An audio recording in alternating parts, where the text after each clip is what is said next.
Bismillahirrahmanirrahim. Assalamualaikum warahmatullahi wabarakatuh.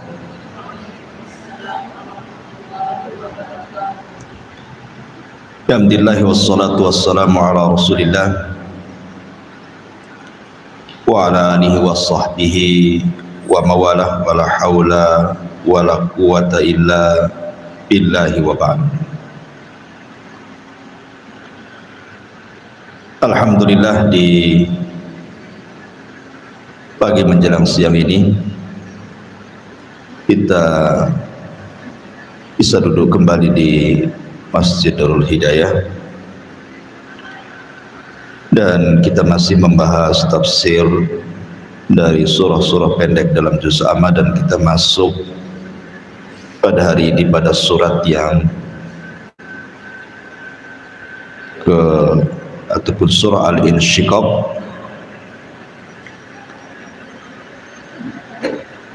Surah Al-Insyiqaq ini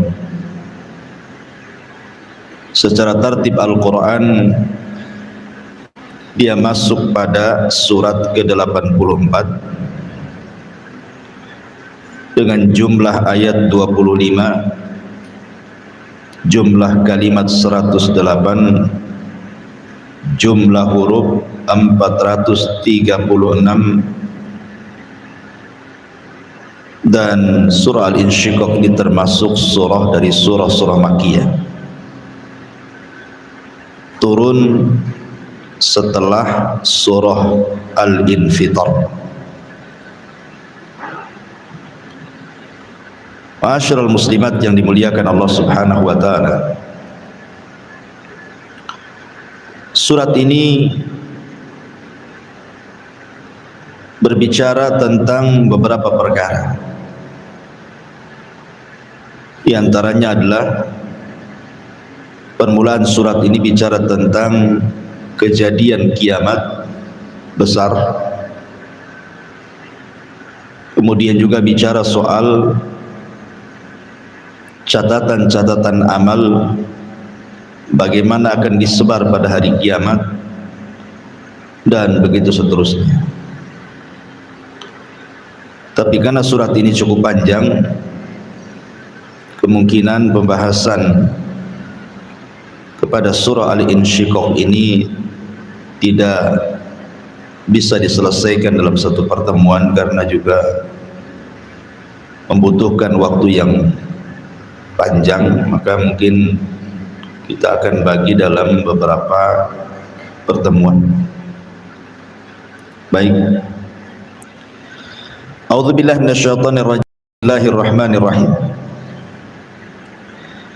Idzas samaa'u syaqqat,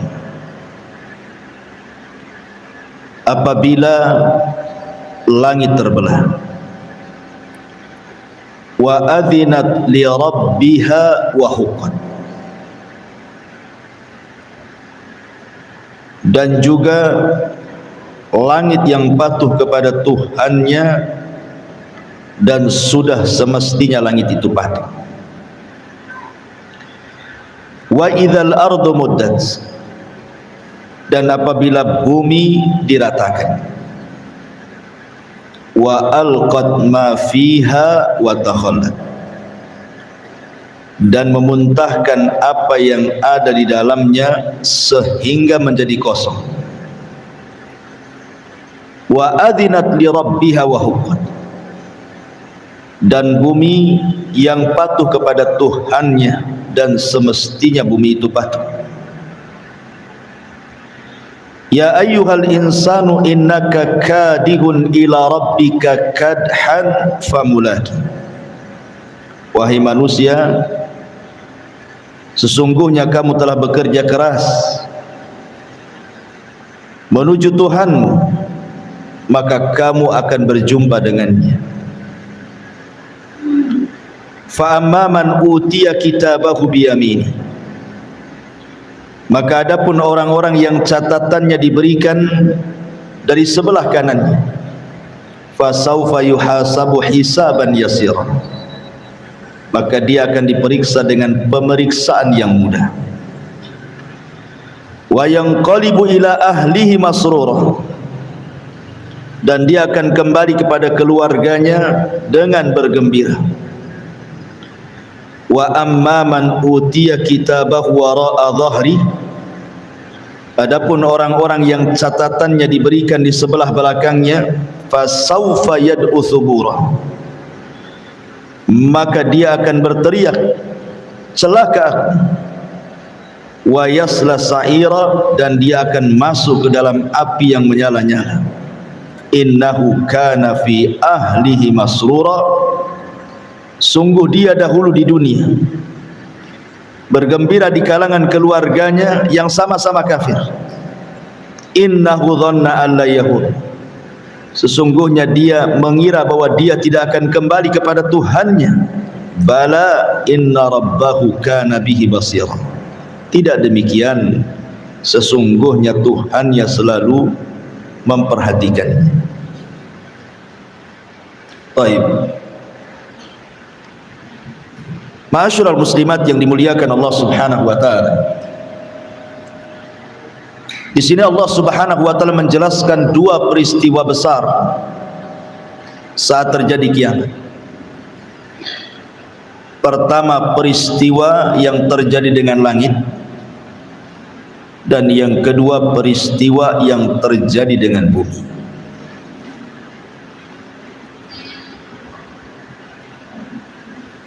Allah Subhanahu wa taala di sini mengatakan, apabila langit terbelah. Di beberapa ayat dalam Al-Qur'anul Karim dijelaskan tentang terbelahnya langit. Di antaranya disebutkan dalam surah Ar-Rahman ayat 37. Fa idzan syaqqatis sama fakanat wardatan kaddihan, maka apabila langit telah terbelah dan menjadi merah mawar seperti kilapan minyak. Kemudian terulang dalam surah Al-Haqqah juga ayat 16, wan syaqqatis sama'u fahiya yauma idzin wahiyah, dan terbelahlah langit karena pada hari itu langit menjadi lemah. Kemudian juga dalam surah Al-Infitar Allah mengatakan idzas sama'un fatarat, apabila langit terbelah. Dan juga Allah Subhanahu wa taala mengatakan yauma tubaddalul ardu ghairal ardi was samawati wa barazu lillahil wahidil qahhar, ketika bumi diganti dengan bumi yang lain, demikian langit diganti dengan langit yang lain. Ma'asyiral muslimat yang dimuliakan Allah Subhanahu wa taala, di sini Allah hendak menjelaskan dahsyatnya hari kiamat. Tentu kejadian-kejadian sebelum terbelahnya langit, ada kejadian yang mendahuluinya. Di antaranya munculnya dukhan, munculnya asap hitam yang tebal yang menggelapkan bumi, dan itu tersebar di atas langit.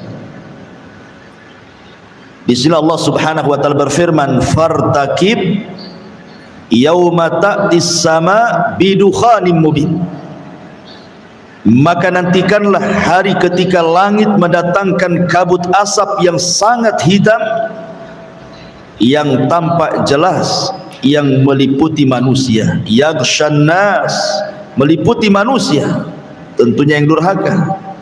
Hadza adzabun alim, inilah azab yang sangat pedih bagi kalian. Jadi sebelumnya langit itu diliputi dengan asap tebal yang disebut dengan dukhan, dan ini tanda dari tanda-tanda kiamat besar. Sebagaimana Nabi SAW mengatakan bahwa tidak akan terjadi kiamat sampai datang 10 tanda-tanda yang memulainya. Kemudian Nabi SAW menyebutkan secara acak, salah satunya adalah Rasul menyebutkan ad-dukhan, asap tebal yang akan meliputi semua langit sehingga menggelapkan bumi. Lah setelah asap langit itu, itulah tanda pertama kejadian langit. Karena ini termasuk tanda-tanda alamat kiamat besar. Apabila Allah Subhanahu wa taala kemudian mengizinkan Israfil untuk meniupkan sangkakalanya, maka disinilah terjadi idzas samaun syaqqat. Tiba-tiba kemudian langit terbelah. Ma'asyiral muslimat yang dimuliakan Allah Subhanahu wa taala, isi langit itu adalah para malaikat, para nabi, ruh-ruhnya para nabi. Kemana ketika langit digulung dan dipecahkan itu? Ada yang mengatakan bahwa ruh-ruh para nabi mereka akan diletakkan di sebuah tempat namanya Illiyin bersama ruh-ruhnya orang-orang yang beriman.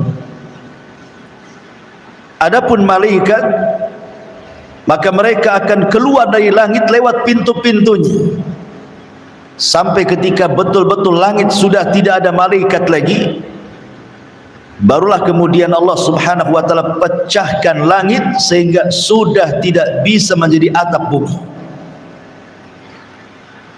Sebagian ahli tafsir ketika memberikan catatan kepada ayat yauma tubaddalul ardu ghairal ardi was samawat, pada hari di mana Allah mengganti bumi dengan bumi yang lain serta Allah ganti langit dengan langit yang lain, yang dimaksud adalah langit akan dijadikan atap berbahan emas mengkilau. Ini sebagaimana pendapat Ali bin Abi Thalib radhiyallahu anhu. Ada juga langit saat itu akan menjadi sorga. Ini sebagaimana pendapat Ubay ibn Ka'ab. Tapi ada juga yang mengatakan bentuk langit diubah dengan peristiwa matahari digulung, kemudian bintang-bintang dijatuh-jatuhkan, atau kejadian semacamnya. Dan ini merupakan pendapat Abdullah ibn Abbas radhiyallahu anhu. Tapi ada juga yang mengatakan bentuk perubahannya adalah langit ini akan berubah-ubah. Terkadang menjadi seperti luluhan perak atau seperti kilapan minyak. Dan ini seperti pendapat Al-Imam Ibnu Abdil Al-Ambari rahimahullahu ta'ala. Dan ada juga yang mengatakan bentuk langit diubah, artinya langit itu akan dilipat sebagaimana orang melipat kertas, sebagaimana Allah mengatakan yauma natwis sama, pada hari kami lipat langit seperti melipat kertas. Ada juga yang mengatakan langit akan terbelah sehingga tidak bisa menjadi atap bumi lagi. Inilah yang disebut idzas samaun syaqqat, langit terbelah dan tidak akan menjadi atap bagi bumi lagi. Langit yang kita lihat sekarang kan menjadi atap bagi kita, bagi atap orang-orang yang hidup di bumi. Sebagaimana Allah Subhanahu wa taala mengatakan, wa ja'ala lakumul arda firasya was sama banah, dan kami jadikan langit itu sebagai bangunan atap untuk kalian. Tapi nanti ketika langit itu pecah, maka sudah tidak jadi menjadi atap bagi bumi lagi, dan sudah tidak indah lagi. Kenapa? Karena langit juga sudah tidak ada berbintang lagi, bintang dijatuh-jatuhkan, kemudian matahari dan bulan disatukan, kemudian langit pun digulung oleh Allah Subhanahu wa ta'ala. Itulah makna idzas samaun syaqqat, apabila langit terbelah. Mana yang lebih dahulu, kehancuran bumi atau kehancuran langit? Sebagian para ulama mengatakan bahwa kehancuran bumi lebih dahulu dibandingkan kehancuran langit. Sebagaimana penciptaan juga dimulai dari bumi kemudian langit, maka saat penghancuran juga sebagian ulama mengatakan bahwa bumi dihancurkan dulu kemudian baru langit dihancurkan. Ketika Allah Subhanahu wa taala berfirman dalam surah Al-Insyiqaq di sini,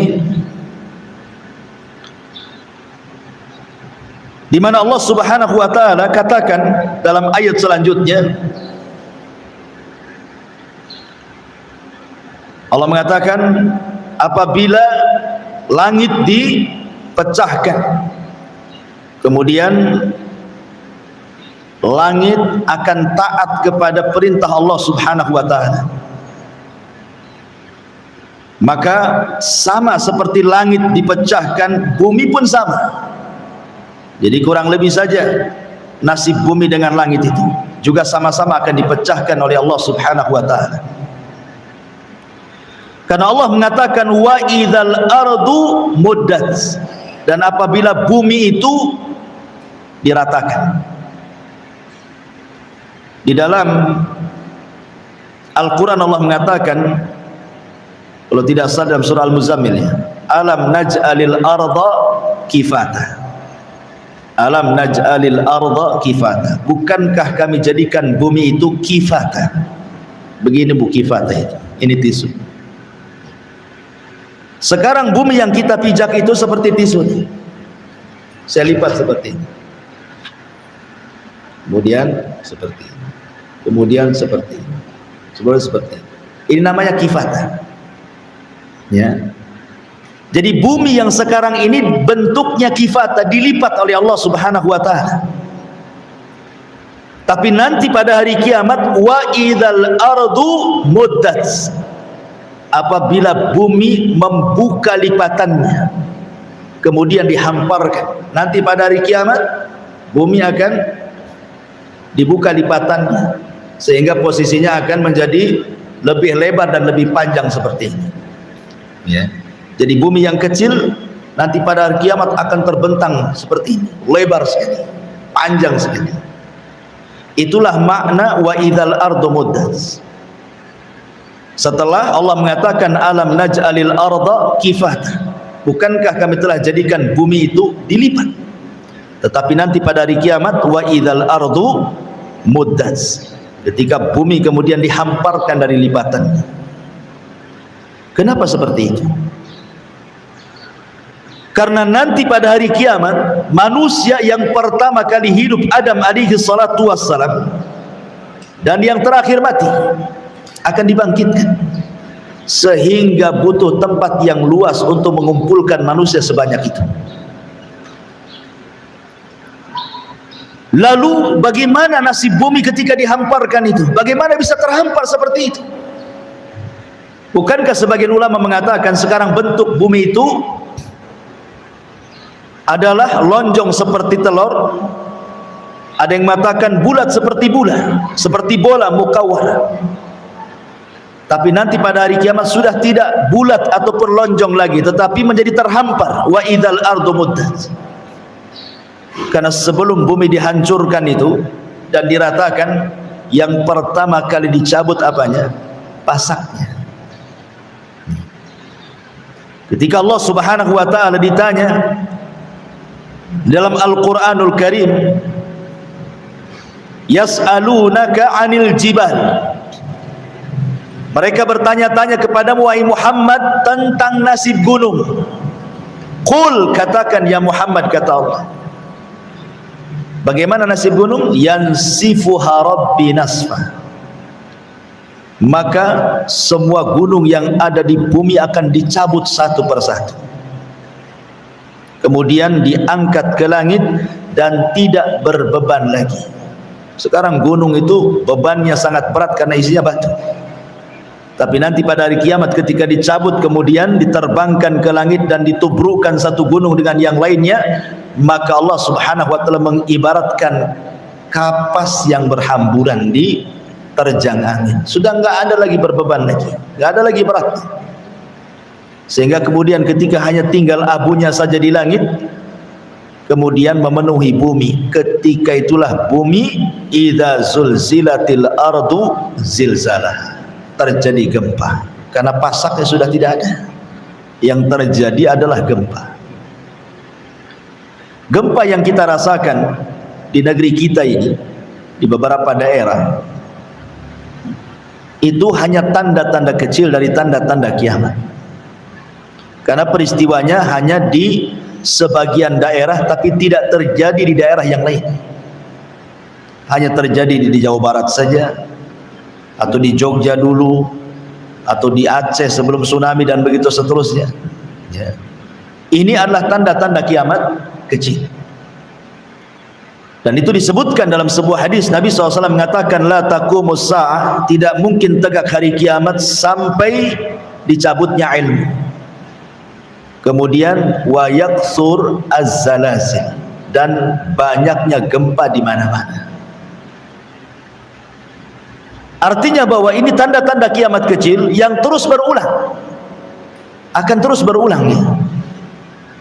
Makanya sering saya katakan bahwa peristiwa gempa, peristiwa tsunami jangan dipahami hanya sekedar peristiwa alam saja, tetapi Allah Subhanahu wa taala mendatangkan peristiwa-peristiwa seperti itu liyukhawwifu ibadah, sebenarnya untuk menakut-nakuti hambanya. Jadi kalau ada gempa, tsunami, banjir, angin puting beliung dan yang semacamnya, itu sinyal dari Allah. Allah sedang menakut-nakuti hambanya sebenarnya. Apakah hamba yang ditakut-takuti itu takut dan kembali, ataukah hamba yang ditakut-takuti tidak takut dan tidak kembali, sehingga Allah kemudian akan mengirimkan azab yang jauh lebih dahsyat dibandingkan yang pertama ya. Tapi nanti pada hari kiamat Allah Subhanahu wa taala mengatakan, idza zulzilatil ardu zilzalaha, zilzalnya diidhofahkan kepada bumi. Allah tidak mengatakan idza zulzilatil ardu zilzalan, tidak, tetapi zilzalaha. Hadis ini kata ganti kembali kepada bumi. Artinya yang gempa itu bukan satu daerah, tapi satu bumi, gitu maksudnya. Sehingga tidak ada tempat untuk menyelamatkan diri. Kalau sekarang di sana ada gempa, kita bisa ke daerah yang lain yang tidak gempa. Tapi ada pada hari kiamat itu kan semua gempa masalahnya. Mau lari kemana kan begitu? Orang tidak bisa lari. Yauma yafirul mar'u min akhi wa ummihi wa abi wa sahibatihi wa bani likulli imri'in minhum yauma idzin sya'nun yughni. Orang lari dari saudaranya, lari dari ibu bapaknya, lari dari pasangan dan anaknya. Semua masing-masing sibuk menyelamatkan dirinya, kata Allah. Karena memang tidak ada tempat kembali, tempat menyelamatkan tidak ada pada hari kiamat itu. Belum lagi kemudian Allah Subhanahu wa taala mengatakan wa alqat ma fiha wa takhallat, dan kami keluarkan beban-beban isi bumi itu. Di mana orang-orang yang tidak tahu apa isi perut bumi itu nanti pada kiamat akan tahu tuh isinya. Orang yang tidak pernah melihat emas, memakai emas, nanti pada hari kiamat akan tampak tuh emas-emas yang keluar dari perut bumi, emasnya, peraknya, jamrudnya, dan yang selama ini dikorek oleh manusia, kemudian dicari-cari, kemudian diambil dan dijualnya, nanti pada hari kiamat keluar sendiri tuh. Itulah makna wa alqat ma fiha wa takhallat. Makanya ketika Nabi SAW bercerita tentang Dajjal, apa kata Dajjal? Wahai bumi, ukhruji kunuzak, wahai bumi, keluarkan pembendaharaan dari perutmu. Maka dari bumi terbelah keluarlah emasnya, peraknya, jamrudnya, apapun yang dikehendaki manusia. Dajjal kabulkan dengan izin Allah Subhanahu wa taala untuk memfitnah manusia. Tapi nanti pada hari kiamat, ketika manusia melihat emas perak yang keluar dari perut bumi, mereka hanya bisa memandang tapi tidak mau mengambilnya. Untuk apa mau diambil? Toh itu hari terakhir kehidupan alam semesta, nggak ada gunanya ya. Kalau sekarang iyalah nengok emas, pengen beli, pengen punya gitu ya. Tapi pada hari kiamat emas di mana-mana itu nggak tertarik, ibu melihatnya juga nggak tertarik. Buat apa juga memilikinya kalau habis itu kemudian dihancurkan alam semesta, kan nggak ada gunanya juga gitu.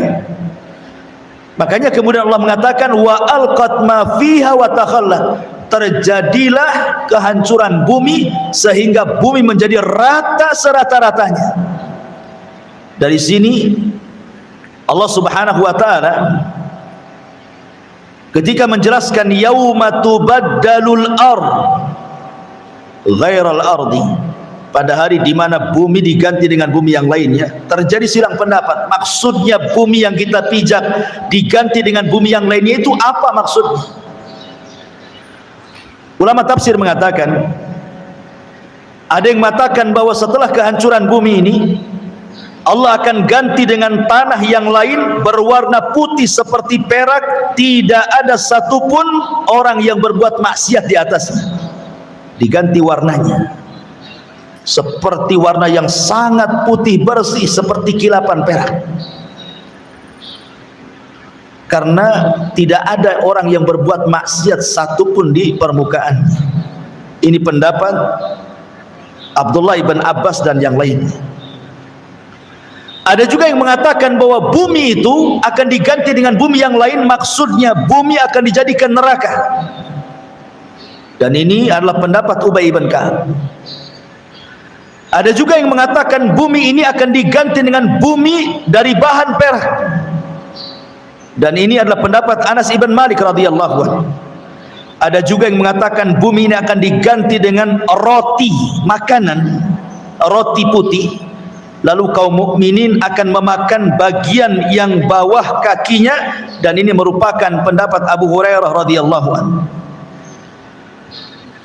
Ada juga yang mengatakan bahwa roti itu akan dimakan kaum muslimin sampai hisab mereka selesai.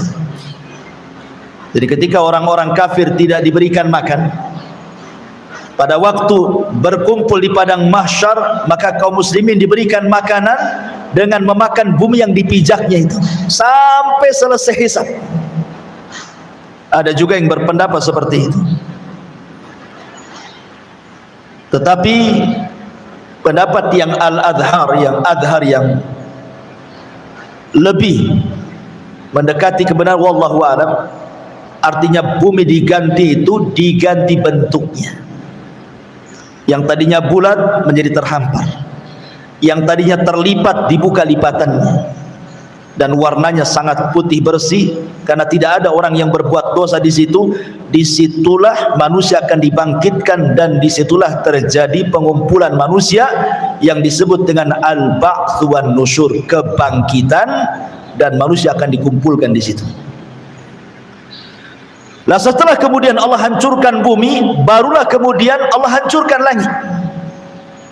Allah retakkan langit itu, kemudian Allah jatuhkan bintangnya. Wa idzan nujumun tasyarat, satu galaksi dengan yang lainnya dihancur-hancurkan, ditabrak-tabrakan. Apa yang terjadi? Hancur, berantakan, gak jelas. Dan itu baru kemudian Allah gulung langit itu. Yang tidak dijatuhkan itu cuma dua. Apa itu? Matahari dan bulan. Tetapi Allah akan gabungkan matahari dan bulan itu, sebagaimana Allah mengatakan wa jumi'asy syamsu wal qamar. Pada hari ketika kami gabungkan matahari dan bulan, dan kelak matahari dan bulan yang digabungkan itu akan diletakkan 1 mil di atas kepala manusia di padang mahsyar, gitu ya. Idzas samaun syaqqat, apabila langit dibelah. Wa adinat li rabbiha wa huqqat, dan apabila langit patuh kepada Tuhannya, dan sudah semestinya langit itu patuh. Subhanallah. Allah Subhanahu wa taala mengatakan, a antum asyaddu khalqan amis sama banaha, kata Allah. Apakah penciptaan engkau wahai anak Adam lebih hebat, lebih dahsyat dibandingkan penciptaan langit? Tentu penciptaan langit lebih hebat, lebih dahsyat dibandingkan penciptaan kita. Karena langit makhluk Allah yang jauh lebih besar dibandingkan kita, berlipat-lipat yang tidak tahu berapa hingganya. Jangankan kita, bumi saja apabila dibandingkan langit ibarat cincin dilempar ke padang pasir, kan? Padang pasir itulah langitnya, cincin itu buminya. Itu bumi, Bu, kalau dibandingkan dengan langit. Sekarang perbandingan ibu sendiri dengan langit kira-kira seperti apa? Mungkin tidak ada titiknya tuh. Kalau peta itu tidak ada pulaunya tuh. Saking kecilnya gitu. Lah langit saja, makhluk Allah Subhanahu wa taala yang amat dan teramat sangat besar, melebihi besarnya bumi yang kita pijak. Bagaimana Allah Subhanahu wa taala menjelaskan ketaatan langit dan bumi di hadapan Allah Subhanahu wa taala. Perhatikan dalam Al-Qur'an, "Tsummastawa ilas sama wa hiya dukhan faqala laha walil ardi tiyana tau'an au karhan qalata ataina ta'in."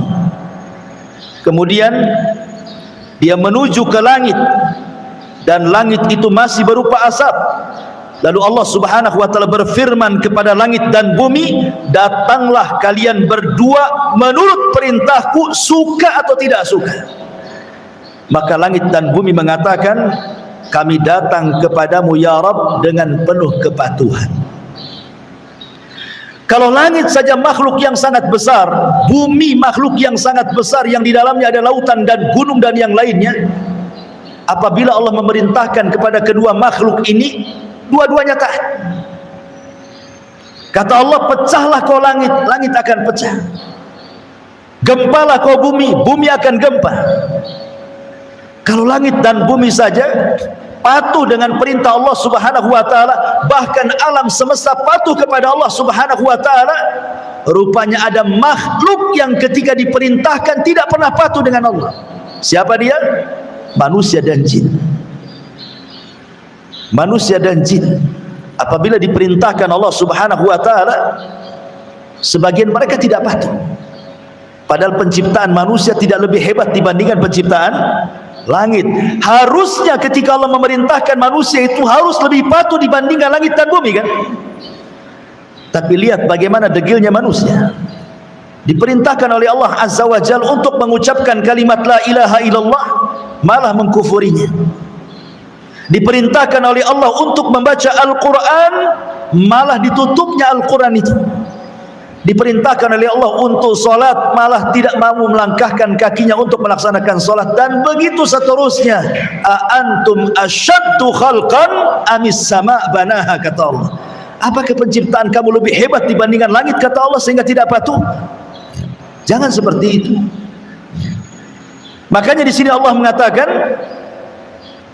idas sama'un syaqqat wa adzinat li rabbiha wa huqqat. Lihat makhluk sebesar langit taat dengan Allah Subhanahu wa taala. Suruh hancur-hancur, suruh belah-belah. Begitu juga bumi.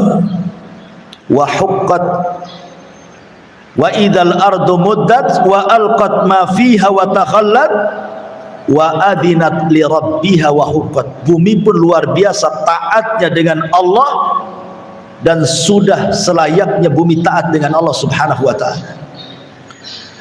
Di zaman Nabi Musa alaihi salatu wassalam, datang Qarun hendak memfitnah Nabi Musa dengan membayar seorang pelacur dan mengatakan, wahai wanita pelacur, saya akan berikan keinginanmu, sebut saja upahmu berapa, tapi syaratnya katakan engkau sudah berzina dengan Musa di depan manusia.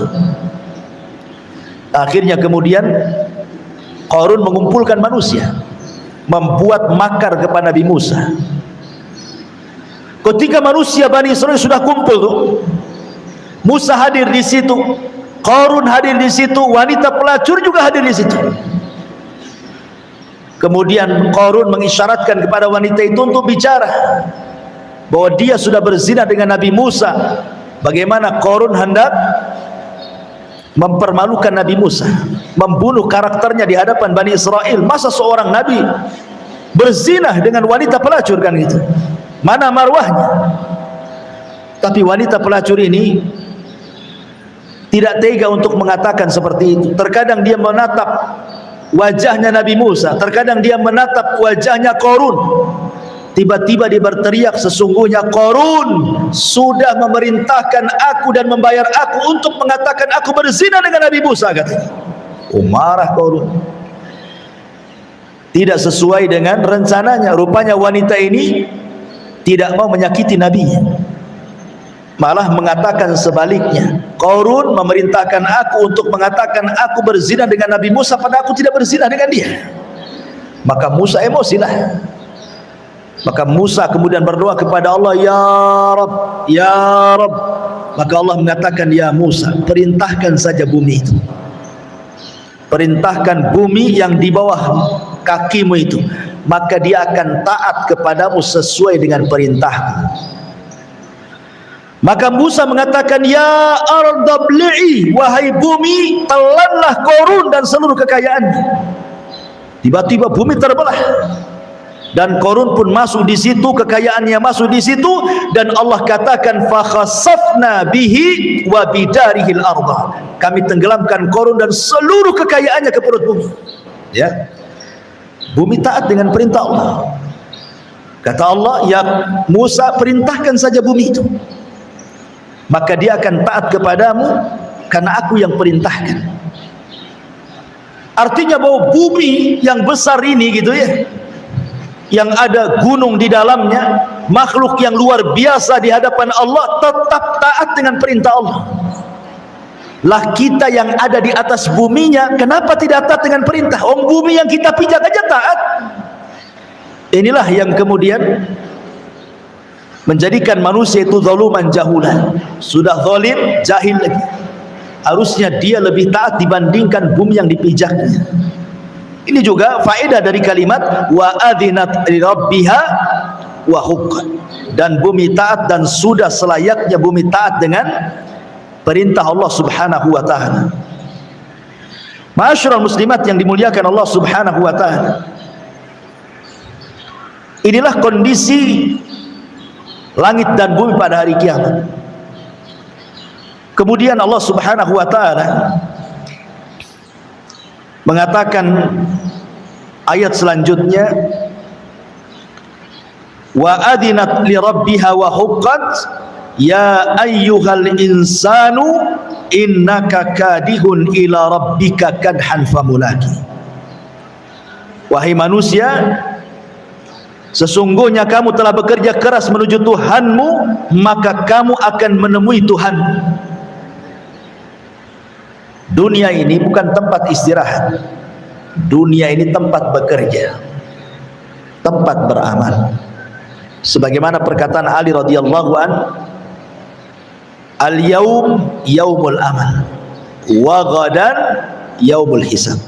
Hari ini, kata Ali, adalah hari kita saatnya beramal soleh, karena besok pada hari kiamat itulah hari kita akan dihisab di hadapan Allah. Makanya sering saya nasihati, Bu, ya, bagaimana Hasan Al-Basri rahimahullahu ta'ala menasihati kepada kita bahwa kita hidup ini cuma 3 hari. Kita hidup ini cuma 3 hari. Hari yang sudah berlalu, hari yang sedang kita lalui, dan hari esok hari. Adapun yang sudah kita lalui tidak mungkin kembali. Hari yang sudah berlalu kan tidak mungkin kembali. Dan hari esok belum tentu kita mendapatkannya. Bisa saja nanti malam kita mati. Berarti kesempatan beramal itu hari yang sedang kita lalui hari ini. Inilah kesempatan kita. Makanya Fudail ibn Iyad mengatakan, perbaiki hari yang sedang kau jalani, maka Allah akan ampuni dosamu yang sedang kau jalani dan yang telah kau lakukan sebelumnya. Tetapi kalau kehidupan yang kau jalani kau berbuat jahat dan juga berbuat maksiat, maka Allah akan azab waktu yang sedang kau jalani dan maksiat yang sudah kau lakukan sebelumnya. Maka di sini Allah mengatakan, ingatkan, ya ayyuhal insan innaka kadih. Kita ini sedang lelah letih. Fa idza faragta fansab. Apabila kita sudah mengamalkan satu amalan dan sudah selesai, berpindahlah kepada amalan yang lain, gitu maksudnya. Ibu selesai sholat wajib, berpindah ke sholat sunnah. Oh, sudah tidak ada sholat sunnah, berpindah ke sedekah. Oh, berpindah ke zikir, ke tasbih, ke yang begitu seterusnya. Jadi jangan sampai kemudian menganggur setelah melakukan sholat wajib, sudah tidak ada aktivitas. Bukan begitu seorang mukmin itu. Fa idza faragta fansab. Kalau sudah selesai dalam sebuah urusan, berpindah ke urusan yang lain. Supaya apa? Supaya fa'amma man a'ta wattaqa wa saddaqa bil husna fasanuyassiruhu lil yusra. Apabila orang itu suka memberi, dengan ilmunya dia beri, dengan hartanya dia beri, dengan tenaganya dia memberi untuk bersedekah, kemudian dia bertakwa, tujuannya karena Allah. Kemudian fa amma man a'ta wattaqa wa saddaqa bil husna, karena yakin ada balasan kelak pada hari kiamat di sorga, fasanuyassiruhu lil yusra. Jalan menuju sorga itu sudah Allah mudahkan. Sudah mudah ibu itu menuju ke sorga itu. Allah katakan fasanuyassiruhu, lebih dimudahkan lagi. Padahal sudah mudah itu, Allah mudahkan lagi. Kan enak tuh. Jadi ada orang-orang itu yang Allah Subhanahu wa taala takdirkan termasuk penduduk sorga, sehingga beramal soleh itu mudah bagi dia. Mau sholat sunnah di siang harinya, mau sholat sunnah di malam harinya, mau sedekah di siang harinya, sedekah di malam harinya, zikir di siang harinya, atau di malam harinya baca Quran di siang dan malam harinya, mudah bagi dia. Sudah mudah tuh jalannya ke surga itu. Allah mudahkan lagi sehingga dia ditutup dengan kemudahan menuju surga itu. Dari sini ketika para ulama menjelaskan bahwa manusia sudah ditakdirkan ajalnya, amalnya, kemudian rizkinya, kemudian celaka dan bahagianya, berarti manusia itu sudah ditakdirkan mana penduduk sorga, mana penduduk neraka. Allah sudah takdirkan. Ketika mengusap punggung Adam, keluar ruh. Kemudian Allah mengatakan, nih yang ruh ini termasuk penduduk sorga. Kemudian Allah usap lagi, keluar ruh lagi. Kemudian kata Allah, yang ini penduduk neraka. Artinya manusia itu sudah ditakdirkan oleh Allah, yang ini penduduk sorga, yang ini penduduk neraka. Masalahnya kan kita tidak tahu takdir kita apa. Ibu kan tidak tahu dan belum pernah membaca takdir kita seperti apa, dan tidak akan mampu untuk melihat takdir kita seperti apa. Ketika para sahabat Nabi SAW bertanya, Rasul, kalau memang takdir saya masuk neraka, buat apa saya beramal? Sebagaimana kalau saya takdirnya masuk surga, tenang-tenang sajalah. Maka Rasul mengatakan, jangan seperti itu, karena kalian tidak tahu takdir kamu seperti apa. Tetapi i'malu, beramal solehlah, fakullun muyassarun lima khuliqalahu, karena kalian akan dimudahkan sesuai dengan amal kebiasaan kalian. Artinya kalau kita ini terbiasa melakukan sholat, puasa, zakat, dan mudah bagi kita gitu maksudnya, tidak ada keberatan dengan amal-amal itu, maka Allah akan mudahkan dengan amalan ini sampai kematiannya. Tapi kalau seandainya kita justru dimudahkan dengan maksiatnya dan berat melakukan ibadahnya, maka dia pun akan dimudahkan dengan maksiatnya sampai di akhir kehidupannya seperti itu. Ya. Intinya bahwa ketika kita tidak tahu takdir kita seperti apa, sudahlah beramal saja. Mudah-mudahan dengan amal soleh itu mencocoki takdir kita menjadi penduduk sorga gitu maksudnya. Kalau saya analogikan seperti ini, Bu, ada dua jalan menuju pesantren Jabal Uhud. Satu lewat Muka Kuning, satu lewat Tamiang. Ada dua jalan nih. Yang lewat Tamiang ini banyak lobangnya, banyak belingnya, banyak pakunya, banyak jurangnya. Yang lewat Muka Kuning pula halus, mulus, tidak ada kendala. Di sini ada dua orang, yang satu berakal, yang satu tidak berakal. Kalau orang berakal, pasti dia akan lewat Muka Kuning. Berakal dia cari jalan yang mulus, ya, yang cepat, tidak ada hambatan, dan selamat sampai tujuan. Tetapi orang kedua tidak berakal, dia lewat sini saja, ini kan dekat, daripada sana mutar. Dia tidak tahu di situ, pada sudah tahu tuh banyak jurangnya, banyak belingnya, banyak pakunya, banyak macam-macamnya kan. Bukannya sampai di Jabal Uhud yang ada masuk jurang pula di Tamiang gitu maksudnya. Itulah orang yang tidak berakal, dia memilih jalan yang sulit. Tapi orang yang berakal memilih jalan yang mudah. Allah sudah memberikan dua jalan nih. Wa hadainahun najdain. Kami berikan kalian dua jalan. Nih jalan ke sorga nih enak kalau udah sampai sorga. Nih jalan ke neraka nggak enak, dibakar kok di situ. Orang yang berakal pasti dia akan memilih jalan ke sorga kan. Orang yang tidak berakal dia milih jalan ke neraka karena di jalannya enak, ujungnya nggak enak. Tapi sebaliknya jalan ke sorga, jalannya nggak enak tapi ujungnya enak. Tapi orang berakal nggak apa-apa. Maksudnya begini Bu, kita tidak tahu takdir kita seperti apa, tapi kita berhusnudzon kepada Allah, kita berbaik sangka kepada Allah. Mudah-mudahan saya termasuk takdirnya penduduk sorga dan saya buktikan dengan amal soleh saya. Kita berhusnudzon kepada Allah. Dengan apa? Buktikan dengan amal soleh, rajinkan solatnya, puasa dan yang lain sebagainya. Karena dia berhusnudzon takdir dia masuk sorga. Tapi orang yang akalnya gila, dia nggak peduli. Yang penting saya mabuk, yang penting saya zina, yang penting saya mencuri, yang penting saya korupsi, yang penting saya zalim. Kalau ujung-ujungnya takdir saya masuk neraka, buat apa saya solat katanya? Itu orang gila tuh yang penting. Ya.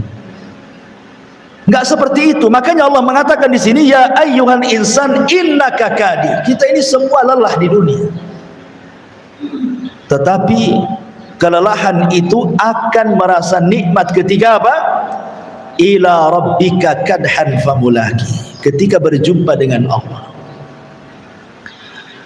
Ulama tafsir mengatakan kalimat kadhan famulakihi di sini ada hi, dhamir. Ya. Kata ganti, kembalinya kemana? Famulakihi,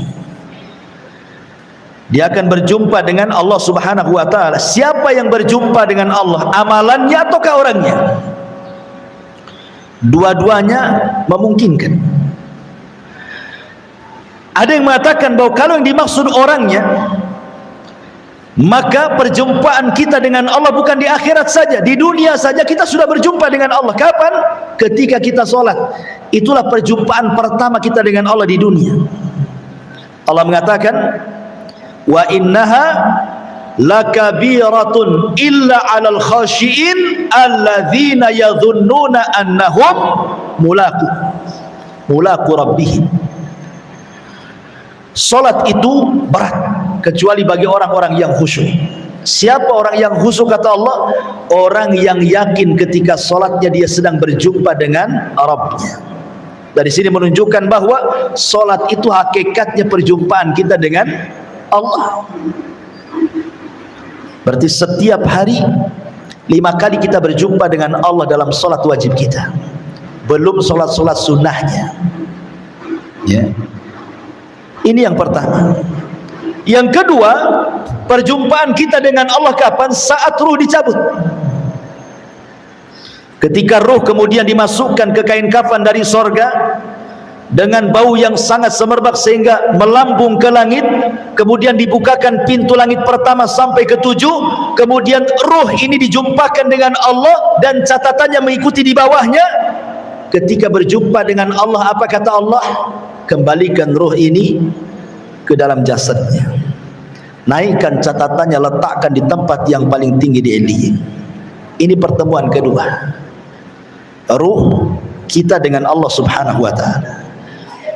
Pertemuan yang ketiga di padang mahsyar, ketika Allah subhanahu wa ta'ala datang dan mengatakan wa jaa rabbuka wal malaku saffan saffa.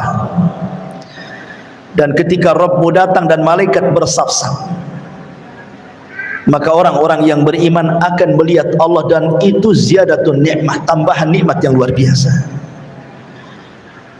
Belum masuk surga sudah memandang wajah Allah. Kemudian di surga, dan itulah nikmat yang paling besar. Tidak ada nikmat melebihi nikmat ru'yatullah, memandang Allah, dibandingkan nikmat surga itu sendiri.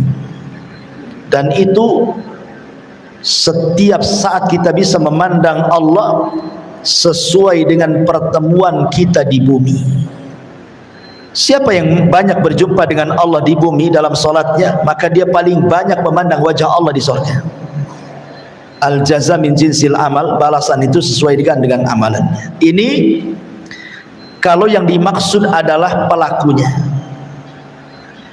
Tapi kalau yang dimaksud amalannya, famulaki itu maksudnya amalannya. Akan berjumpa seseorang dengan amalannya. Maka ini pun terjadi di bumi. Karena amalan seseorang itu membawa pengaruh kan gitu. Amalan seseorang itu membawa pengaruh. Orang kalau suka berbuat baik, maka dia akan merasakan perubahan dalam dirinya. Artinya dia sedang menjumpai amalannya, pengaruh amalannya ada. Kemudian yang kedua, amalannya akan berjumpa dengan Allah ketika ruh naik, catatannya mengikuti di bawahnya. Maka kita akan berjumpa dengan amalannya. Kapan itu? Di alam kubur. Amalan itu akan menjelma menjadi manusia yang tampan dan cantik kalau perempuan. Kemudian menemani kita sampai kiamat dibangkitkan. Ketika kiamat mau dibangkitkan, kita tanya, kamu ini siapa baik kali menemani aku dalam kubur ni? Maka orang yang tampan, yang indah, yang wangi, yang mengasihkan itu mengatakan, ana amaluka saleh, sayalah amal solehmu, sayalah solatmu, sayalah zakatmu, sayalah silaturahimmu, sayalah zikirmu, sayalah baca Quranmu, dan begitu seterusnya. Dia akan mendapatkan amalannya di kuburannya. Kemudian kelak pada hari kiamat, ketika catatan-catatan amalnya kemudian disebar oleh Allah Azza wa Jalla, maka orang-orang yang beriman akan mendapatkan amalannya dengan cara mengambil dengan tangan kanannya. Dengan bangganya dia mengatakan, ha umuqra'u kitabiyah. Oh, lihat, baca catatanku. Saking bangganya dia, karena sudah tahu dia termasuk penduduk surga, maka dia minta baca catatan saya, katanya. Saking bangganya. Dan tentu ketika orang masuk surga, betul-betul dia akan mendapatkan amalannya dengan ditentukannya derajat di mana kita ditinggalkan di surga itu. Itulah yang dimaksud, ya ayyuhal insan innaka kadihun ila rabbika kadhan famulaki. Fa amma man utiya kitabahu biyamini. Adapun orang-orang yang catatannya diberikan dari sebelah kanannya, fasaufa yuhasabu hisaban yasira, maka dia akan diperiksa dengan pemeriksaan yang mudah, wa yanqalibu ila ahlihi masrura, dan dia akan kembali kepada keluarganya yang sama-sama beriman seraya bergembira, masing-masing bergembira masuk ke dalam surga. Wa amman utiya kitabahu wara'a dhahri, adapun orang-orang yang catatannya diberikan dari sebelah belakangnya, fasaufa yad'u thubura, dia pun akan berteriak, celaka aku, celaka aku. Wa yasla sa'ira, dia pun akan dimasukkan ke dalam neraka, apinya yang menyala-nyala. Hisab di akhirat itu ada dua. Ada hisab yasir dan ada hisab asir. Ada hisabnya mudah dan ada hisabnya sulit. Tapi di sana juga ada orang-orang yang tidak akan mendapatkan hisab. Sebagaimana 70.000 orang yang masuk surga tanpa hisab. Jadi ada orang-orang yang tanpa hisab masuk surga direct begitu, langsung, tanpa azab lagi. Tetapi kan tidak banyak. Kebanyakan mereka adalah umat yang dihisab. Lah, hisab ada dua macam. Hisab mudah dan hisab sulit.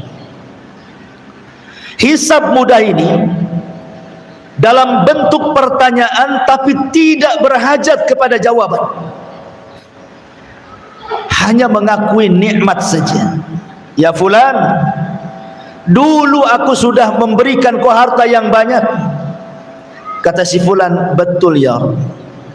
Dulu aku sudah berikan kau pasangan yang baik-baik. Kata dia, betul wa ya Rabb. Dulu aku berikan kau anak yang soleh dan soleh. Kata dia, betul wa ya Rabb. Jawabannya hanya betul, betul, betul, betul. Ya. Dia hanya mengiyahkan atas nikmat yang Allah anugerahkan ketika di dunia. Itu hisabnya mudah tuh, yang kayak gitu tuh. Dia hanya mengiyahkan apa yang dikatakan Allah kepadanya. Tapi di sana ada hisab yang sulit. Kapan itu? Ketika terjadi perdebatan antara dia dengan Allah. Sebagaimana hadis Nabi SAW, manukisha halak. Barang siapa yang terjadi perdebatan dengan Allah, hancur dia, masuk neraka dia. Ya. Ketika Allah Subhanahu wa taala mengatakan, bukankah dulu aku berikan nikmat, kenapa kau tidak begini? Oh enggak begitu. Dia bantah. Ya. Seperti Allah Subhanahu wa taala mengatakan kepada para orang-orang yang mati syahid, orang-orang yang ahli sedekah, orang-orang yang pakar Quran, diperlihatkan nikmatnya kepadanya tuh. Kemudian Allah katakan, betul itu nikmatmu? Iya. Untuk apa? Sedang apa kau itu? Oh, saya sedang jihad untukmu. Kata Allah, kadzabta, dusta kamu. Oh iya Rabb, itu untukmu. Kadzabta, dusta engkau. Terjadi perdebatan. Ini kalau terjadi perdebatan saat hisab, halak, hancur dia. Ini disebut hisaban asir. Hisabnya sulit. Ya. Maka kita berdoa untuk diberikan hisab yang mudah. Nah, di sini Allah Subhanahu wa taala menjelaskan di antara rangkaian hisab itu adalah mengambil catatan. Setelah Allah Subhanahu wa taala menerbangkan catatan-catatan itu, maka manusia terbagi menjadi 3 kelompok. Ada yang mengambil catatannya dengan tangan kanannya, ada yang mengambil catatan dengan tangan kirinya, ada yang mengambil catatan dengan tangan kiri di balik punggungnya, wara'a dhahri, di balik punggungnya. Ya, karena manusia di dunia juga ada 3 kelompok, ada mukmin, ada kafir, ada munafik. Tentu akan berlainan cara mengambil catatannya. Mukmin tangan kanan, kafir tangan kiri, munafik tangan kiri di balik punggungnya. Karena orang munafik lebih jahat dibandingkan kafir, makanya dipersulit cara mengambilnya. Sudah dengan tangan kirinya di balik punggungnya lagi. Karena tidak ada azab yang paling rendah melebihi azabnya orang munafik di neraka. Tentu munafik i'tiqad di sini, munafik keyakinan. Lah orang-orang yang beriman apabila memandang catatannya, umpamanya dia pandang catatannya, ketika dia membaca catatan kebaikan, langsung bercahaya wajahnya. Dia baca lagi catatan kebaikan yang lain, makin bercahaya, makin bercahaya, makin bercahaya. Yauma tabyaddu wujuh wa taswaddu wujuh, kata Allah. Pada hari itu ada wajah-wajah yang putih dan berseri-seri. Wajahnya memutih, dan dia pun berseri-seri saking bahagianya. Tetapi orang kafir dan orang munafik i'tiqad itu, apabila dia baca catatannya dan semua keburukannya makin menghitam, yauma tabyaddu wujuh wa taswaddu wujuh, kata Allah. Wa taswaddu wujuh, ada wajah-wajah yang hitam-hitam semuanya. Makin dibaca makin hitam, makin dibaca makin hitam. Ya, maksiat di dunia itu menghitamkan hati. 1 kali maksiat Allah letakkan 1 titik hitam di hati. 2 kali maksiat diletakkan titik hitam yang kedua di hati. 1000 maksiat 1000 titik hitam diletakkan di hati. 1 juta maksiat 1 titik hitam diletakkan di hati. Kalau hati sudah tertutup hitam, apa kata Rasulullah? Kalkub muzakhiyah, seperti kub. Ini kub. Kub itu artinya gelas. Muzakhiyah itu dibalik. Ya. Ini gelas ini kalau terbalik kayak gini, otomatis kan tertutup nih. Karena yang terbuka kan yang sebelah sininya. Kalau ditutupkan pantat gelas kan nggak ada lubangnya. Diisi apa saja nggak akan masuk tuh maksudnya. Diisi nasihat mental, diisi Quran mental, diisi hadis mental, dikasih nasihat mental semuanya. Itulah hati kalau hitam, kata Rasul, seperti gelas yang dibalik. Kalqubi muzakhiyah. Karena hatinya hitam, macam mana mau nerima nasihat? Maka sebagaimana hitamnya hati di dunia para pelaku maksiat, maka wajahnya dihitamkan pada hari kiamat. Tapi orang-orang yang beriman memuti badannya membesar sampai ketika fisiknya sama dengan Nabi Adam 70 hasta 60 hasta. Kemudian makin tampan seperti tampannya Adam. Maka selesai dia membaca catatan itu, wajahnya berubah musfir, bercahaya dari wajah yang putih itu. Tetapi penduduk neraka makin dibaca tuh, makin besar badannya, makin besar, tidak tahu sebesar apa lagi badannya. Tapi penduduk sorga dibatasi hanya seperti fisik Adam saja, selesai. Tapi penduduk neraka terus membesar, nggak tahu sampai seberapa besarnya. Karena gerhamnya saja, kata Rasul, kajabalil Uhud, seperti gunung Uhud. Itu gerhamnya penduduk neraka. Gimana wajahnya, gimana badannya, ya. Tetapi manusia sebesar itu masuk jahanam, jahanam tidak pernah penuh. Bahkan jahanam mengatakan, imtala'ti wa taqulu hal min mazid. Halim tala'ti wa taqulu hal min mazid. Allah mengatakan, hei jahanam, sudah penuh kau isinya. Kata jahanam, hal min mazid, ada tambahan, masukkan saja ya Rabb, katanya. Saking besarnya neraka jahanam. Padahal manusia penduduk neraka itu dibesarkan tuh badannya, ya. Naudzubillah. Kemudian Allah mengatakan, innahu dhanna alla yahur. Sungguh dia mengira bahwa dia tidak akan kembali kepada Tuhannya. Orang-orang kafir atau para pendusta dan para pendosa itu di dunia, dia sangka dia tidak akan kembali kepada Allah. Bala inna rabbahu kana bihi basira. Tidak demikian, sesungguhnya Tuhannya selalu memperhatikannya. Jadi Allah ketika mengatakan innahu kana fi ahli masrur, orang yang ketika di dunia bersenang-senang dengan keluarganya, kerjanya hanya shopping saja, dunia saja, jalan ke sana kemari saja, tidak ada aktivitas ibadah untuk dia, karena dia pikir tidak akan ada hisab. Rupanya pada hari kiamat semua akan terbalik semuanya. Makanya Aisyah radhiyallahu anha ketika bertanya kepada Rasul soal hadis, man ahabba liqa Allah ahabballahu liqa'ah, wa man kariha liqa Allah karihallahu liqa'ah. Siapa yang cinta ingin berjumpa dengan Allah, Allah cinta berjumpa dengan dia.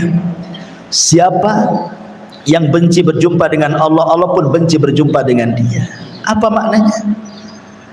Dikatakan maknanya, orang yang ketika di dunia dia rela hidupnya tidak senang dengan keluarganya, hidupnya mungkin susah, fakir, miskin, tapi Allah takdirkan termasuk keluarga penduduk surga, maka dia saat detik-detik wafatnya ingin cepat meninggal dan ingin cepat berjumpa dengan Allah, karena tahu bahwa balasan dia bukan di dunia tapi di akhirat.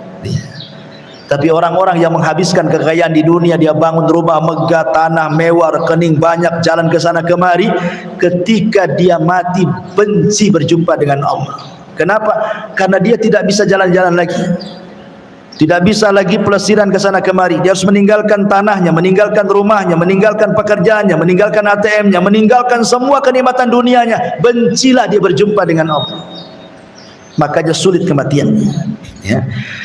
Dari sini Allah katakan, bala inna rabbahu kana bihi basira. Tidak demikian, sungguh Tuhannya selalu memperhatikan kita. Karena Allah memperhatikan kita, maka teruslah dalam perhatian Allah, beramal saleh, karena tidak ada amalan sekecil apapun kecuali ada balasannya. Wallahu a'lam bishawab.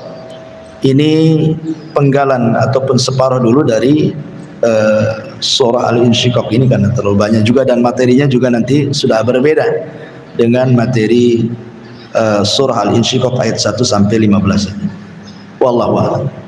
Baik, sebelum saya tutup silakan.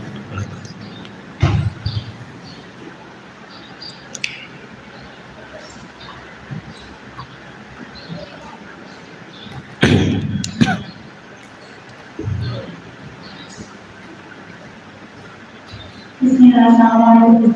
Waalaikumsalam. Pada ayat yang pertama, yang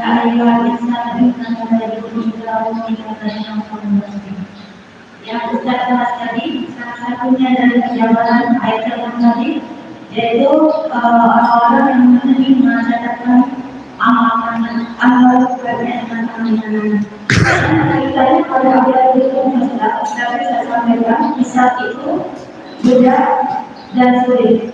Terus juga dikatakan ada 7 orang masuk surga tanpa hisab.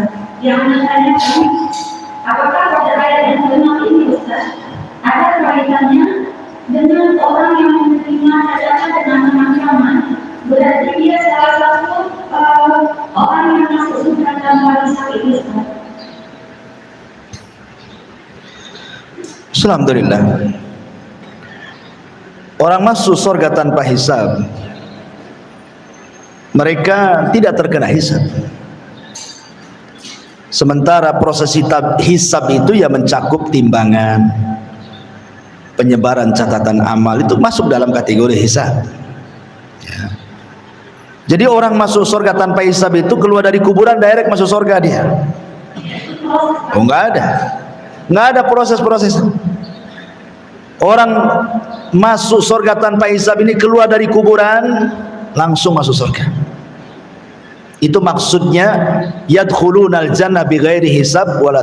Tapi kalau orang masih di padang mahsyar, masih ada proses hisab, proses ini, proses itu belum masuk surga tanpa hisab dan adab. Berarti dia masih dalam proses orang-orang yang masuk surga dengan hisab. Berarti yang menerima tangan itu belum. Iya. Iya, itu proses hisab, berarti masuk surga dengan hisab namanya ya.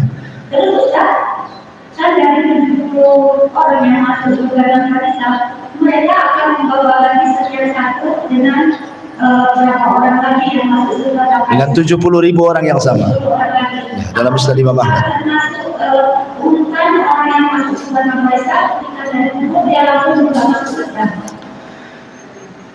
Ya, maksudnya setiap satu orang akan membawa sekian ribu lagi itu. Kalau tidak salah terdapat dalam Musnad Imam Ahmad. Ya tentu dengan sifat-sifat yang sama.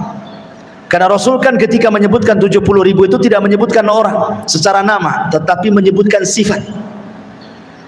Alladzina la yastarqun wala yaktawun wala yatatayyarun wa ala rabbihim yatawakkalun, kan begitu. Orang yang tidak meminta ruqyah, orang yang tidak minta kai, orang yang tidak tatayyur, dan orang yang kuat tawakalnya kepada Allah. Artinya sempurna tauhidnya. Makanya masuk surga tanpa hisab dan adab, karena sempurna tauhidnya. Kalau orang bisa melakukan, kalau di zaman kita agak sulit melakukan 4 perkara ini, terutama yang terakhir itu paling sulit sekali. Tawakal, paling sulit tawakal. Ya, ibu saja tawakalnya masih sama suami nggak kerja pusing, besok makan apa katanya. Dari 70 dan kami membuat 70 lagi.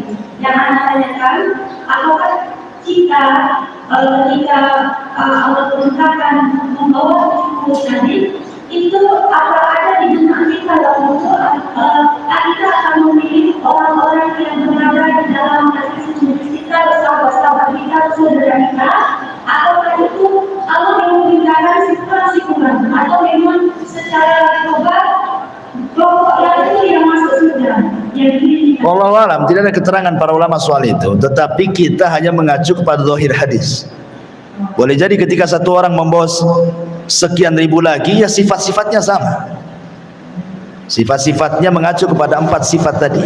Tidak minta ruqyah, tidak kai, tidak tatoyur, dan bertawakal. Itu yang lebih selamat kan gitu. Karena itu zahir hadis seperti itu. Wallahu a'lam. Yang ini ada tadi dikatakan wa inal ardu muqaddas. Tadi Ustaz jabarkan bumi itu dilipat-lipat seperti yang Ustaz umpamakan tadi. Kemudian bumi itu dihamparkan. Itu ketika bumi dihamparkan, pada waktu itu kan sudah hari kiamat, benar. Nah, yang ditanyakan berarti pada masa bumi dihamparkan itu tidak ada lagi yang namanya semua cerita Allah sudah ada, sudah kau dan diharuskan itu semuanya.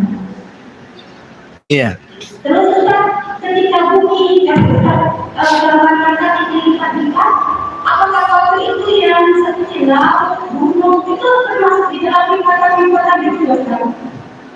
Baik. Ya, alhamdulillah. Bumi apabila dihamparkan ini sudah selesai. Sudah selesai terjadi kehancuran alam. Karena ketika terjadi kehancuran alam, bumi tidak berbentuk lagi. Gunung dicabut, laut ditumpahkan, bumi digempakan. Macam mana bentuk bumi itu? Dan itu kehancuran itu selama 40, tanpa menyebut 40 hari, 40 bulan, 40 tahun. Wallahu a'lam.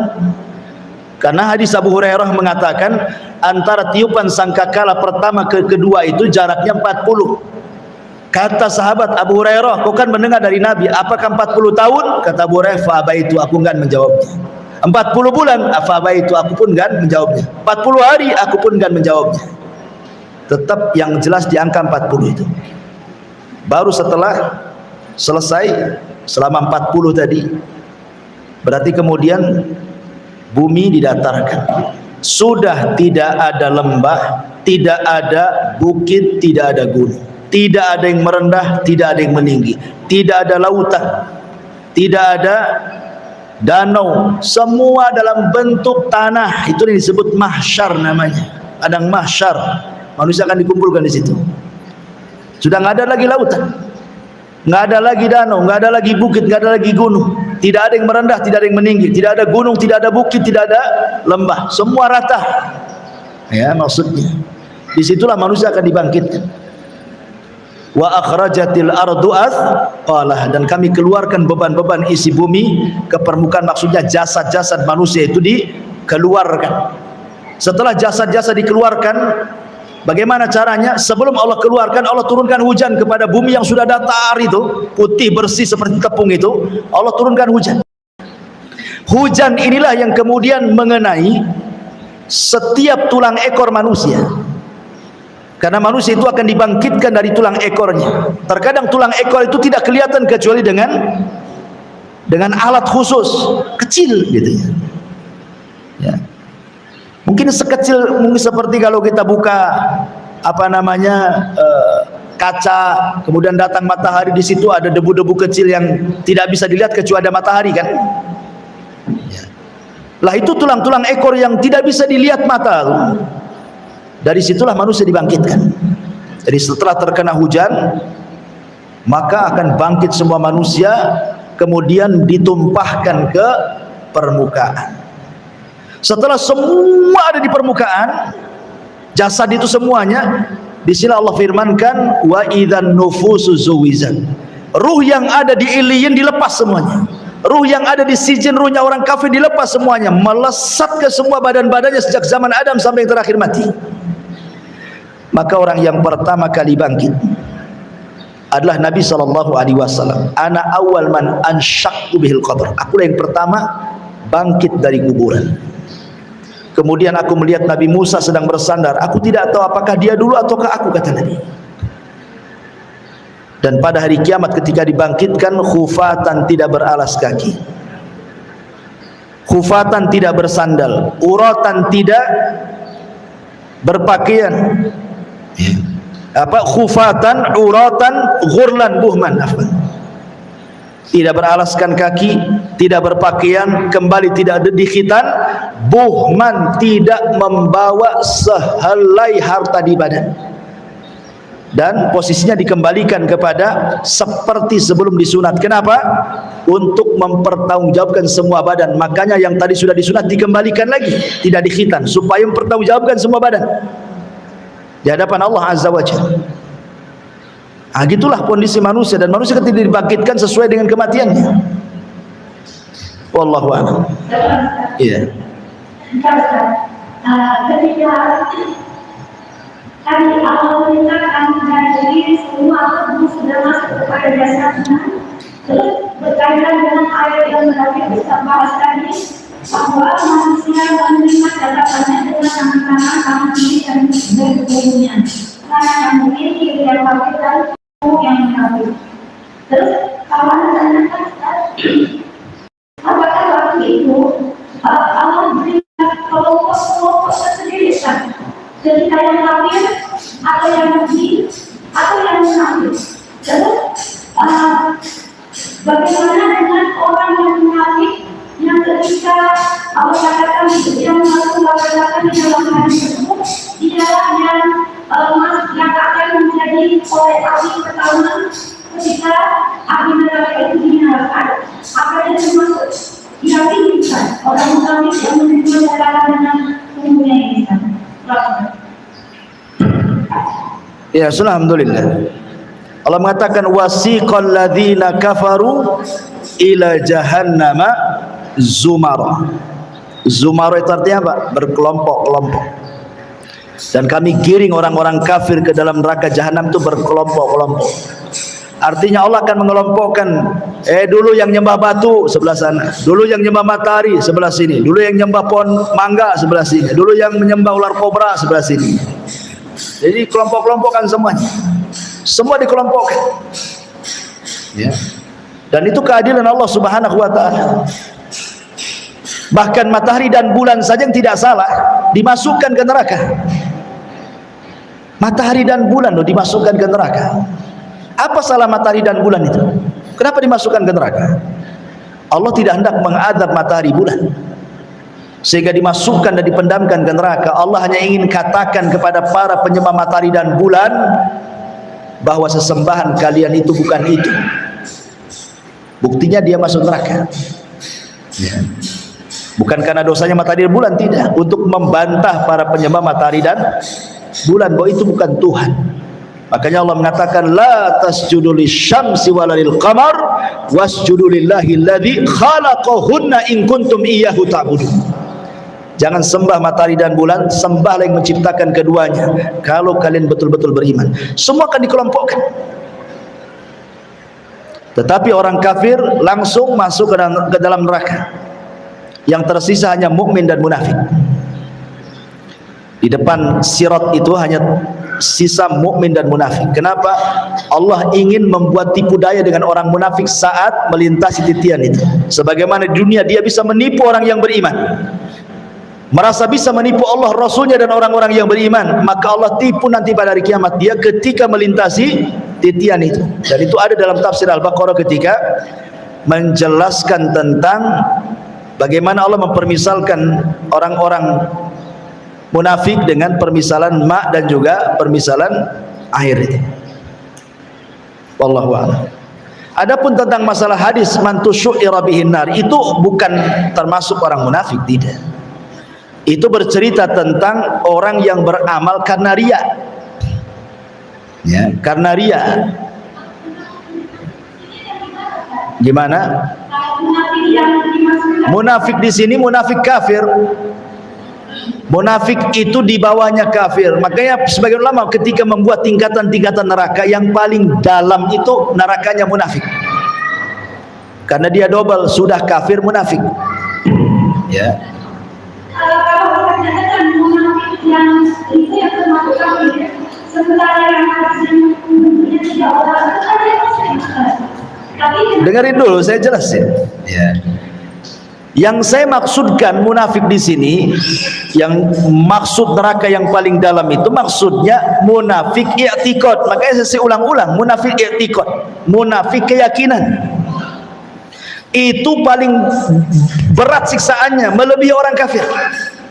Kalau saya boleh tingkat-tingkatan menurut ulama, neraka yang paling bawah itu nerakanya munafik. Berdasarkan nas Quran, innal munafiqina fi darkil asfali minan nar. Orang munafik itu paling dasar, intip neraka yang paling dalam. Kenapa? Karena munafik itu hakikatnya kafir. Dia menggabungkan dua wajah, pertama kafir, yang kedua munafik. Sebenarnya dia kafir, cuma berpura-pura muslim, makanya munafik. Berarti double dosanya. Kalau orang kafir kan jelas kafir, kita tahu dia kafir. Kalau orang munafik itu tidak tahu kafir karena ngaku Islam, makanya hukumannya paling bawah. Baru kemudian di atasnya lagi, lain lagi. Di atasnya orang munafik, baru cerita orang murtad. Orang murtad di bahaya karena dia pernah Islam, murtad. Dia lebih bahaya dibandingkan kafir asli. Ya. Lebih kafir asli jelas kafir, ini pernah Islam masalahnya, maka dia di bawahnya kafir asli lagi, orang murtad itu. Naudzubillah. Ya, wallahu a'lam. Waalaikumsalam. Boleh nggak jauh-jauh ya?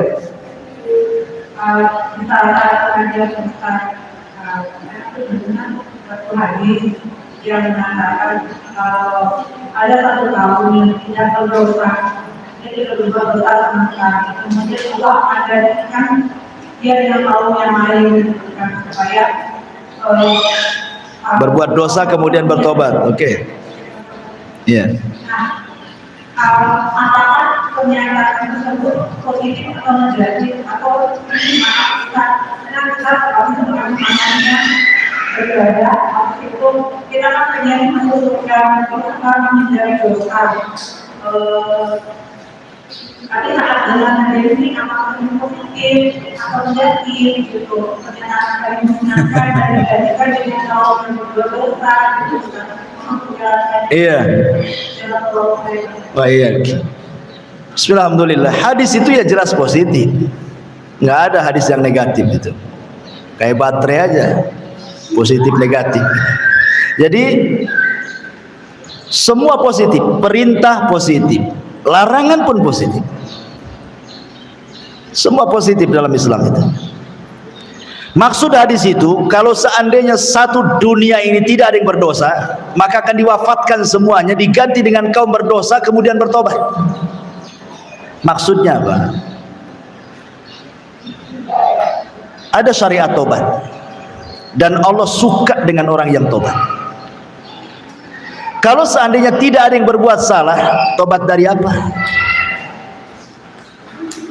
Tobat dari apa?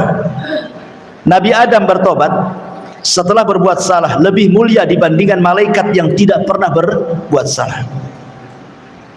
Malaikat nggak pernah berbuat dosa. Tapi kenapa Adam lebih unggul, lebih mulia dibandingkan malaikat sehingga malaikat sujud kepada Adam? Ya, karena Adam melakukan sebuah perbuatan dosa, kemudian dia bertobat.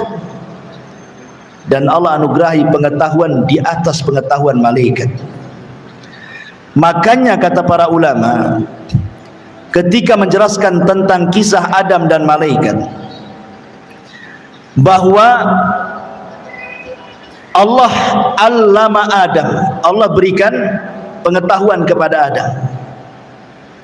Malaikat tidak diberi pengetahuan seperti pengetahuan kepada Adam kan. Maknanya bedanya Adam dengan malaikat itu, kalau malaikat ahli ibadah, kalau Adam itu ahli ilmu. Bedanya ya. Dan Rasul mengatakan keutamaan ahli ilmu dengan ahli ibadah persis seperti bulan purnama di antara bintang yang berserak di langit. Bintang walaupun berserak banyak pun tidak akan menerangi bumi. Coba saja, nggak ada bulan satupun, bintang semua, bumi tidak akan terang, tetap aja gelap. Ya, kalau nengok ke atas memang terang, tapi kalau nengok ke jalan tetap gelap. Tapi satu bulan tak ada bintang, asal purnama terang tuh bumi. Satu bisa menerangi, banyak tidak menerangi. Kenapa? Karena ahli ilmu manfaatnya bukan untuk dia, untuk orang lain juga. Ahli ibadah untuk dia saja, tidak untuk orang lain. Orang yang berilmu kemudian dia maksiat, kemudian bertobat, jauh lebih baik dibandingkan ahli ibadah tapi tidak punya ilmu. Karena orang ahli ibadah kalau tidak punya ilmu bahaya. Maksud saya manusia, kalau malaikat jangan katakan malaikat jahil, tidak, malaikat punya ilmu tetapi bukan ilmu yang diajarkan kepada Adam kan gitu. Ini manusia ceritanya. Ya. Jadi kenapa Allah Subhanahu wa taala kemudian suka dengan orang-orang yang bertobat, dan orang tobat itu setelah melakukan maksiat? Makanya kemudian di antara fitrah anak Adam itu adalah maksiat dia, karena Allah berikan hawa nafsu. Pasti maksiat, nggak ada yang nggak maksiat manusia itu. Makanya Allah mengatakan fala tuzakku anfusakum, jangan kau merasa paling bersih sendiri, tidak, manusia tidak ada yang bersih. Tetapi Allah Subhanahu wa taala buat syariat, sebesar apapun dosa kamu ada tobat, dan Allah suka sehingga ketika tobat itu yang dipandang tobatnya, Allah lupakan dosanya. Kan enak tuh. Ya, kita suruh berbuat tobat, Allah bekali hawa nafsu, kemudian kita maksiat, Allah pula suruh kita tobat dan Allah yang berikan tobatnya. Nah, kan enak. Kalau orang tidak ada yang berbuat dosa, buat apa Allah ciptakan neraka surga? Apa gunanya? Kenapa ada surga dan neraka? Ya itulah gunanya di situ, supaya Allah menguji manusia juga kan. Jadi itu semua positif sebenarnya, positif ya, karena orang itu, Allah itu paling suka dengan yang orang-orang bertobat itu. Bahkan Allah lebih bahagia dengan orang yang bertobat dibandingkan orang yang hampir mati di tengah padang pasir karena kehilangan unta dan seluruh perbekalannya. Tiba-tiba ketika sudah putus asa mau mati, untanya di depan dia, apa nggak bahagia tuh? Tapi Allah lebih bahagia menerima tobat dibandingkan bahagianya orang ini katanya. Ada cerita nih, ada orang berjalan di padang pasir, makanannya, minumannya, bekalnya semua ada di atas unta.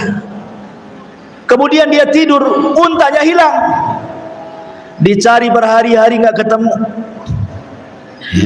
Sementara padang pasir itu lautan pasir, mau kemana? Ketika sudah hampir mau mati, dia sudah nggak ada lagi harapan hidup.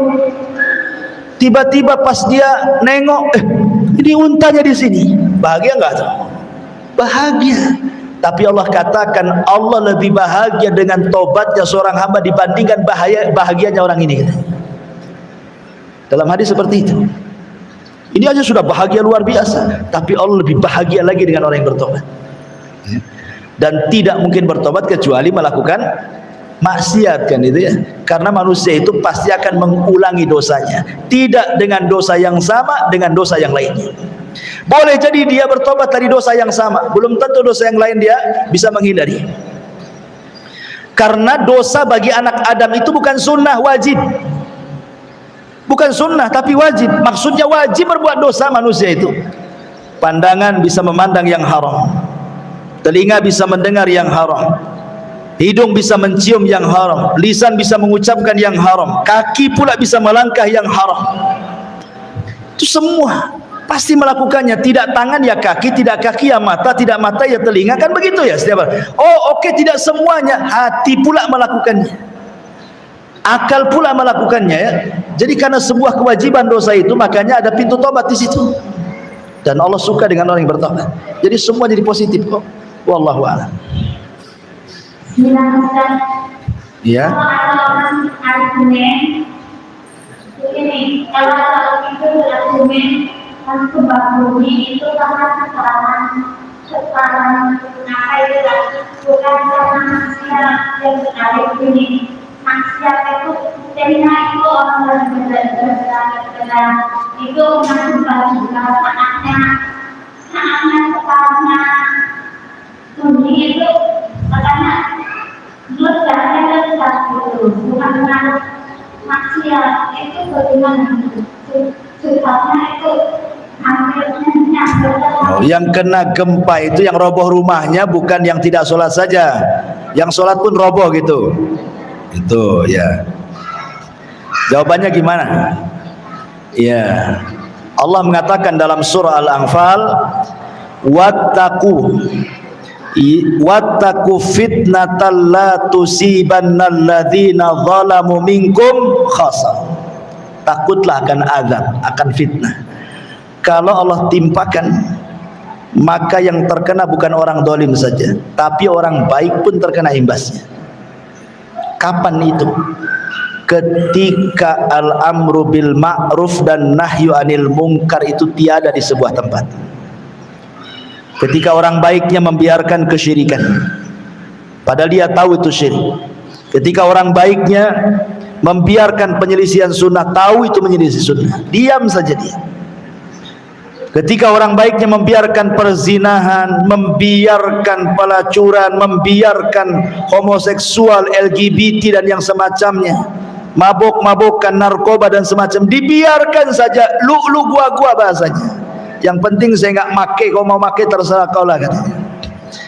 Ketika al-amru bil ma'ruf wa nahyu anil munkar terhenti, disinilah kalau fitnah datang jangan salahkan kalau bukan orang zalim saja yang kena, kalian pun orang baik kena. Karena tidak memerintahkan yang baik dan mencegah dari keburukan. Lihat ketika kita cerita tentang Ashabus Sabti, orang yang hidup di tepian laut dari kalangan Bani Israel. Ketika dilarang jangan cari ikan hari Sabtu, ada sebagian kecil yang kurang ajar dari Bani Israel ngambil ikan pada hari Sabtu. Sama orang-orang baiknya, jangan, nanti Allah akan azab kalian. Rupanya ada orang yang ketiga, orang yang menasihati, ngapain kau peduli dengan orang-orang yang melanggar dari Sabtu itu, biarkanlah mereka diazab, nggak usah cerewet katanya. Nih, ada 3 kelompok di sini. Satu yang mengambil ikan dari Sabtu, satu yang menasihati orang yang mengambil ikan di hari Sabtu, satu orang yang tak terima sama orang yang nasihati orang yang mengambil ikan di hari Sabtu. Kan begitu di masyarakat umumnya. Ada 3 rumah. Yang satu lagi mabok, lagi nyetel musik kencang-kencang. Kata tetangga sebelahnya, nggak boleh itu, haram musik, haram itu, mabok, nggak boleh. Pising yang sebelahnya, bukan ikut menegur, malah datang ke yang menegur. Nggak usah, biarkan saja. Nah, gitu ya. Mesti manusia itu terbagi 3 tuh di masyarakat. Ya. Akhirnya yang menegur itu tidak mau kumpul sama orang yang ngambil ikan dari Sabtu, dipagar sama dia, di benteng. Kau hidup sama dia saja, saya hidup di sini, di benteng. Jadi yang di balik benteng, yang orang-orang yang suka nasihati, mereka nggak mau satu kampung, di benteng kampungnya. Sehingga yang satu kampung dengan orang-orang yang hidup mengambil ikan di hari Sabtu adalah orang-orang yang menasihati orang yang menasihati tadi. Hidup satu dengan mereka. Rupanya datang azab Allah. Ketika datang azab Allah, Allah kutuk mereka jadi kerah dan sebagian jadi babi. Orang yang mengambil ikan dari Sabtu jadi kerah. Orang yang melarang kepada orang yang melarang mengambil ikan dari Sabtu jadi babi dia. Nah, kan? Makanya terjadinya musibah biar kita orang baik tidak terkena, makanya harus ditegakkan al-amru bil ma'ruf wa nahyu 'anil munkar. Jangan diam dari kemungkaran, gitu maksudnya. Ya, supaya tidak terkena imbas kalau Allah menurunkan fitnahnya kepada manusia. Wallahu a'lam.